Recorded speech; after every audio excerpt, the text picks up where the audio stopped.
శుక్లాం బ్రహ్మ విచారసార పరమాద్యాం జగద్వ్యాపినీం వీణా పుస్తకధారిణీం అభయదాం జాడ్యాంధకారాపహాం హస్తే స్ఫాటికమాలికాం విదదతీం పద్మాసనే సంస్థితాం వందే తాం పరమేశ్వరీం భగవతీం బుద్ధిప్రదాం శారదాం. శ్రీ మహాగణాధిపతయే నమః. శ్రీ మహాసరస్వతే నమః. శ్రీ గురుభ్యో నమః. ఈ సంవత్సరము 3 మార్చి 2026 రోజున చంద్రగ్రహణం సంభవిస్తుంది. ఈ చంద్రగ్రహణము పూర్వ ఫల్గుని నక్షత్రం సింహరాశిలో సంభవిస్తుంది కనుక ఈ సింహరాశిలో సంభవిస్తున్నటువంటి గ్రహణము రాశులలో జన్మించినటువంటి వాళ్ళకి, అంటే మేషం నుండి మీన రాశులలో జన్మించినటువంటి వాళ్ళకి ప్రభావం ఎలా ఉంటుంది, ఎలాంటి విషయాలలో శుభ ఫలితాలు ఉంటాయి, ఎలాంటి వాటి లోపల అశుభ ఫలితాలు ఉంటాయి, ఏ విధంగా మనం దాన్ని రెక్టిఫై చేసుకోవాలి అనేటువంటి విషయాన్ని మనము చూద్దాం. సింహరాశి జాతకులకు ఈ గ్రహణం యొక్క ప్రభావం ఎలా ఉంది అనే విషయాన్ని చూసినట్టయితే సింహరాశిలోనే గ్రహణం సంభవిస్తుంది. పూర్వ ఫల్గుని నక్షత్రం సింహరాశిలో సంభవిస్తుంది. సింహరాశిలో జననమైనటువంటి వాళ్లకు జన్మస్థానంలో ఈ గ్రహణం సంభవిస్తుంది. అంటే 1వ స్థానంలో గ్రహణం సంభవించడము అధమ ఫలితాలను ఇస్తుంది. అంటే గ్రహణ గోచారము కొంత ఇబ్బందికరంగా ఉంటుంది. అంటే తన రాశిలోనే గ్రహణం సంభవిస్తుంది కాబట్టి మానసిక శారీరక ఇబ్బందులను క్రియేట్ చేసేటువంటి అవకాశాలు ఉంటాయి. కొంత మీరు చాలా ఆలోచించి నిర్ణయాలు తీసుకోవడము, ప్రతి విషయాన్ని కూడాను మనస్సుపైకి తీసుకోకుండా కొంత లైట్గా తీసుకొని అనుకూలంగా మీరు నిర్ణయాలు తీసుకోవడం అనేటువంటిది చాలా అవసరం అనేటువంటి విషయం మనకి ఇక్కడ ఈ జన్మస్థానంలో సంభవించడం మూలకంగా తెలుస్తుంది. ఇకపోతే సింహరాశిలో జన్మించినటువంటి ఉద్యోగులు, ముఖ్యంగా ఉద్యోగము చేస్తున్నటువంటి వారికి వర్క్ ప్లేస్లో అధికారుల మూలకంగా కొన్ని ఇబ్బందులు తలెత్తే అవకాశాలు ఉన్నాయి. వాళ్లకు అధిక బాధ్యతలు అప్పజెప్పేటువంటి అవకాశాలు ఉన్నాయి. అంటే చేస్తున్నటువంటి పనే కాకుండా ఇంకా ఎడిషనల్గా మీకు కొన్ని పనులు అప్పజెప్పడం మూలకంగా మీరు బరువు బాధ్యతలను ఇంకా ఎక్కువగా వహించవలసినటువంటి అవసరం ఏర్పడుతుంది. కనుక దానికి కొంత ప్రిపేర్ అయ్యి ఉండాలి. తద్వారా ఏమవుతుంది, శారీరక మానసిక ఇబ్బందులు తలెత్తేటువంటి అవకాశాలు ఉన్నాయి. ముఖ్యంగా అధికారులతో, తోటి ఉద్యోగులతో మీరు జాగ్రత్తగా ఉండాలి సింహరాశి వాళ్ళు. తర్వాత సమాజంలో మీకు పూర్వం ఉన్నటువంటి పేరు ప్రఖ్యాతులకు, గౌరవానికి భంగం వాటిల్లే అవకాశాలు ఉంటాయి. ఈ గ్రహణ మూలకంగా జన్మస్థానంలో సంభవిస్తుంది కనుక ఆత్మీయులతో మీరు కొంత కలిసి మెలిసి ఉంటూ నిర్ణయాలను తీసుకోవాలి. తొందరగా వాళ్ళపైన మీరు ఒక రకమైనటువంటి కోపం కానివ్వండి, ద్వేషం కానీ మీరు పెంచుకోకుండా కొంత సంయమనంతో ఉన్నట్టయితే కొన్ని విషయాలను మీరు జాగ్రత్తగా హ్యాండిల్ చేసుకోగలుగుతారు. కనుక ఈ సింహరాశి జాతకులు ముఖ్యంగా గ్రహణ శాంతి తప్పకుండా చేసుకోవాలి. గ్రహణ శాంతి అనంటే ఆ గ్రహణానంతరము, అంటే పట్టు స్నానము, విడుపు స్నానము చేసిన తర్వాత గ్రహణానంతరము దైవ దర్శనం చేసుకోవాలి. తప్పకుండా దేవాలయానికి వెళ్ళి ఆ భగవంతుడి యొక్క అనుగ్రహాన్ని పొందాలి. తర్వాత గ్రహణానికి సంబంధించినటువంటి దానము ఇవ్వాలి. ఏం దానం ఇవ్వాలి అనంటే, ఒక నెయ్యి, ఆవు నెయ్యిని కంచు పాత్రలో కానీ రాగి పాత్రలో కానీ ఉంచి అందులో రాహువు, కేతువు, సూర్యుడు, చంద్రుడు ఈ బింబాలను ఉంచి, తర్వాత తిలలు, బియ్యము వాటిపైన ఈ పాత్రను ఉంచి మీరు సంకల్పపూర్వకంగా ఒక బ్రాహ్మణుడికి కానీ, అర్చనుడికి కానీ, లేదా దేవాలయంలో ఉన్నటువంటి ఎవరికైనా భగవంతుడిని నిత్యము ఆరాధన చేస్తూ దేవాలయంలో భగవత్ సేవలో ఉన్నటువంటి వాళ్ళ కొరకై మీరు ఇది దానంగా ఇవ్వండి. ఇచ్చినట్టయితే మీకు తప్పకుండా శుభ ఫలితం కలుగుతుంది. తర్వాత సింహరాశి వాళ్ళు ఒక నెల రోజుల మట్టుకు ఆదిత్య హృదయం పారాయణం చేసుకోండి. సూర్యుడికి నమస్కారం చేస్తూ ఆదిత్య హృదయం పారాయణం చేసుకున్నట్టయితే మీకు ఈ జన్మ రాశిలో సంభవిస్తున్నటువంటి గ్రహణం మూలకంగా జనించేటువంటి దుష్ప్రభావము దూరమవుతుంది. చంద్రగ్రహణము ఈ సంవత్సరము 3 మార్చ్ 2026 రోజున ఏర్పడుతుంది. చంద్రగ్రహణము ఎలా ఏర్పడుతుంది అనే విషయాన్ని మనం చూసినట్టయితే, ప్రతి పౌర్ణిమ రోజున భూమి, సూర్యుడు, చంద్రుడు ఇవి అన్నీ కూడాను సరళ రేఖలోకి వస్తుంటాయి ఆకాశంలో. అయితే ప్రతి పౌర్ణిమ రోజున గ్రహణం ఏర్పడదు. భూమి యొక్క నీడ చంద్రునిపై పడడం మూలకంగా మనకు ఏర్పడేటువంటిదే చంద్రగ్రహణం అన్నమాట. ఈ ఖగోళంలో జరుగుతూ ఉన్నటువంటి ఒక అద్భుతమైనటువంటి సంఘటనల లోపల గ్రహణము, చంద్రగ్రహణము, సూర్యగ్రహణము ఇవి చాలా అత్యంత ప్రాధాన్యమైనటువంటి ఘటనలు. అయితే ఈ ఘటనల యొక్క ప్రభావము భూమిపై నివసిస్తున్నటువంటి మానవులపైన ఎలా ఉంటుంది అనేటువంటి విషయాన్ని మనం చూసినట్టయితే, ఈ సంవత్సరము అనగా 3/3/2026 సంవత్సరము పాల్గొన్న శుక్ల 15 పూర్ణిమ మంగళవారం రోజున ఈ గ్రహణము సంభవిస్తుంది.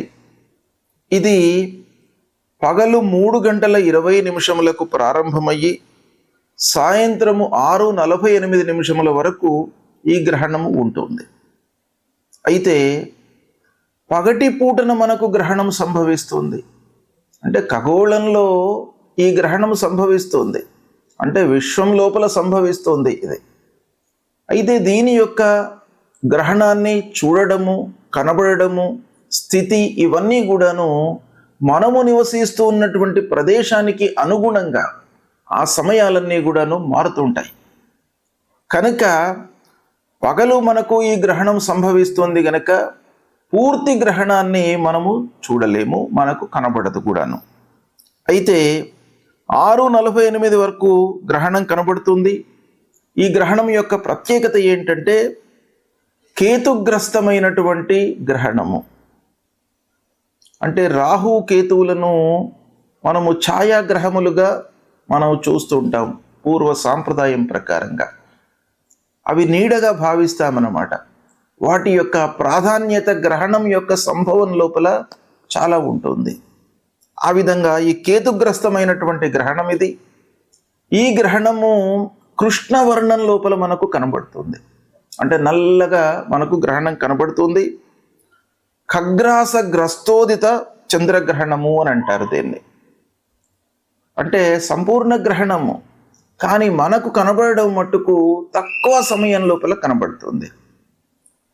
అంటే గ్రహణము పడుతూ ఉన్నటువంటి ఆ దాన్ని మనము చూస్తామన్నమాట. గ్రస్తోదితము, గ్రస్తమై ఉన్నటువంటి ఆ గ్రహణాన్ని అది ఉదయిస్తున్నటువంటి సందర్భంలో మనకు కనబడడం అన్నమాట గ్రస్తోదిత చంద్రగ్రహణము. అయితే ఈ గ్రహణము పూర్వ ఫల్గుని నక్షత్రం సింహరాశిలో సంభవిస్తుంది. తర్వాత కర్కాటక లగ్నము, సింహ లగ్నము ఈ 2 లగ్నాల లోపల కూడాను యుక్తమై ఉన్నటువంటి గ్రహణం ఇది. అయితే ఈ గ్రహణము మొత్తం కూడాను మనకు హైదరాబాద్ ప్రాంతంలో ఈ తెలుగు రాష్ట్రాలలో ఏ సమయంలో కనబడుతుంది అనే విషయాన్ని మనం చూసినట్టయితే, సాయంత్రము 6:24 నుండి 6:48 మధ్య కాలం లోపల మట్టుకే మనకు కనబడుతుంది. గ్రహణం మధ్యనే స్టార్ట్ అయ్యింది. అంటే 3:20 ప్రాంతంలోనే గ్రహణం ప్రారంభమైంది, 6:48 వరకు ఉంది. కానీ సూర్యుడు ఉన్నప్పుడు మనకు ఆ గ్రహణము, చంద్రుడికి సంబంధించినటువంటి చంద్రగ్రహణం కనబడదు గనక అస్తమయం తర్వాత మనకు చంద్రగ్రహణం కనబడుతోంది. అంటే 6:24 నుండి 6:48 గ్రహణము మనకు కనబడుతుంది. అయితే ఈ విధంగా చూసినట్టయితే మొత్తం గ్రహణము 3:20 నుండి 6:48 అంటే సంపూర్ణ చంద్రగ్రహణం ఇది. 3:30 వరకు గ్రహణం కనబడుతుంది. మనకు ఈ ప్రాంతంలో కనబడదు, కానీ ఖగోళంలో 3:30 ఈ గ్రహణం మొత్తం సంభవిస్తుంది. మనకు కనబడేది మట్టుకు 24 నిమిషాలు మాత్రమే హైదరాబాద్లో. అయితే ఈ గ్రహణం యొక్క ప్రభావము ఎలా ఉంటుంది, ఎవరు ఎలాంటి విషయాలపై నియమాలను పాటించాలి అనేటువంటిది మనకు శాస్త్రం చెప్తోంది. మన హిందూ ధర్మంలో గ్రహణానికి అత్యంత ప్రాధాన్యత ఉంది. అంటే గ్రహణ నియమాలను పాటించాలి, గ్రహణ సమయంలో పునశ్చరణ చేసుకోవాలి. అంటే గురూపదేశమైనటువంటి మంత్రాలు మనము ఈ గ్రహణ సమయంలో మనము ఉచ్చరించినట్టయితే, జపాలు చేసినట్టయితే అది ద్విగుణీకృతమైనటువంటి ఫలితం వస్తుంది. అంటే ఆ మంత్రము ఆ సమయం లోపల మలినమవుతుంది కనుక దాన్ని మనం ఏం చేయాలి, పునశ్చరణ చేసుకోవాలి. అంటే ఆ సమయం లోపల మళ్ళీ దాన్ని ఒక మహిమాన్వితమైనటువంటి ఆ మంత్రంగా మనము మళ్ళీ యథావిధిగా ఉంచుకోవడానికై ఆ గ్రహణంలో తప్పకుండా మనం చేసుకోవాలి అనేటువంటిది శాస్త్రం చెప్తోంది. అయితే ఈ గ్రహణ సమయంలో నిత్యాబ్దికములు, ప్రత్యాబ్దికములు, భోజనాది కార్యక్రమాలు ఎలా చేసుకోవాలి అనేటువంటి విషయాన్ని మనం చూసినట్టయితే ఈ గ్రహణము గ్రస్తోదయ చంద్రగ్రహణం. ఈ గ్రస్తోదయ చంద్రగ్రహణం లోపల యామ చతుష్టయం వేద అని మనకు శాస్త్రం చెప్తోంది. అంటే 4 యామాలు ఈ గ్రహణానికి వేదకాలం అన్నమాట. అంటే గ్రహణం కంటే ముందే ఈ వేద ప్రారంభమవుతుంది. వేద ప్రారంభము అని అంటే ఏంటి, వేద అనగానే ఒక వాతావరణం లోపల మనకు మార్పులు కనబడతాయి కనుక ఆ వాతావరణంలో వస్తున్నటువంటి మార్పులకు అనుగుణంగా మన నిత్య నైమిత్తిక కార్యక్రమాలన్నీ కూడాను ముడిపడి ఉంటాయి కాబట్టి వాటిని వేదకాలంలో మనము ఆచరించకూడదు అనేటువంటిది శాస్త్రం చెప్తోంది. కనుక ఈ విధంగా చూసినట్టయితే ఉదయం 6:24 వేదకాలం ప్రారంభమవుతుంది. కనుక ఈ వేదకాలం ప్రారంభం కాగానే మిగతా కార్యక్రమాలన్నీ కూడాను మనము ఆపు చేసుకోవాలి. అంటే ఆ సమయం కంటే ముందే మనం అన్నీ కూడాను పూర్తి చేసుకోవాలి. ఇక గ్రహణానంతరము ఆరోగ్యవంతులు, నిత్య భోజనాలు, పౌర్ణిమకు సంబంధించినటువంటి ప్రాప్త్యాప్తికాలన్నీ కూడాను చేసుకోవాలి. ఇక వ్యాధితో ఇబ్బంది పడుతున్నటువంటి వాళ్ళు, వృద్ధులు, బాలలు వీళ్ళందరూ కూడాను మధ్యాహ్నం వరకు కూడాను భోజనాది కార్యక్రమాలు చేసుకోవచ్చును అనేటువంటిది శాస్త్రం చెప్తుంది. కనుక ఈ విధంగా ఈ గ్రహణం సంభవిస్తుంది. ఈ గ్రహణాన్ని దృష్టిలో పెట్టుకుని సాయంత్రం 6:24 నుండి 6:48 వరకే మనకు కనబడుతుంది. ఈ గ్రహణము దాదాపు అన్ని ప్రాంతముల లోపల కూడాను మనకు భారతదేశంలో కనబడుతుంది. ఆ స్థితిని బట్టి కొన్ని నిమిషాల లోపల తేడా వచ్చేటువంటి అవకాశాలు ఉంటాయి. కాబట్టి మనకు హైదరాబాదు తర్వాత తెలుగు రాష్ట్రాలు ఈ 2 ఆంధ్ర తెలంగాణ ఈ 2 రాష్ట్రాలకు సంబంధించింది చూసినట్టయితే 6:24 నుండి 6:48 వరకు ఈ గ్రహణం కనబడుతుంది. ఈ గ్రహణము పూర్వ ఫల్గుని నక్షత్రం సింహరాశిలో సంభవిస్తుంది. కనుక సింహరాశిలో జన్మించినటువంటి వాళ్ళు, పూర్వ ఫల్గుని నక్షత్రంలో జన్మించినటువంటి వారు మరియు గ్రహణ గోచారము అధమంగా ఉన్నటువంటి రాశులలో జన్మించినటువంటి వాళ్ళు తప్పకుండా ఈ గ్రహణానికి సంబంధించినటువంటి శాంతి, దానము ఇవి చేసుకోవాలి. అయితే ఎవరికి అధమ స్థాయిలో ఉంది ఈ గ్రహణము అని మనం చూసినట్టయితే సింహరాశిలో సంభవిస్తుంది ఈ గ్రహణము. కనుక సింహము, కన్య, మకరము, వృషభము ఈ రాశులలో జన్మించినటువంటి వారికి ఈ గ్రహణ గోచారము అధమంగా ఉంటుంది. అంటే ఈ గ్రహణం యొక్క ప్రభావము ఎక్కువగా ఉంటుంది ఈ రాశులలో జన్మించినటువంటి వారికి. ఇక ధనుస్సు, కుంభము, మేషము, కర్కాటక రాశులలో జన్మించినటువంటి వారికి మధ్యస్థంగా ఉంటుంది. తుల, వృశ్చికము, మీనము, మిథున రాశులలో జన్మించినటువంటి వారికి ఈ గ్రహణం యొక్క ప్రభావము లేదు. ఈ రాశులలో జన్మించినటువంటి వారికి గ్రహణము శుభప్రదమైనటువంటి ఫలితాలను ఇస్తుంది.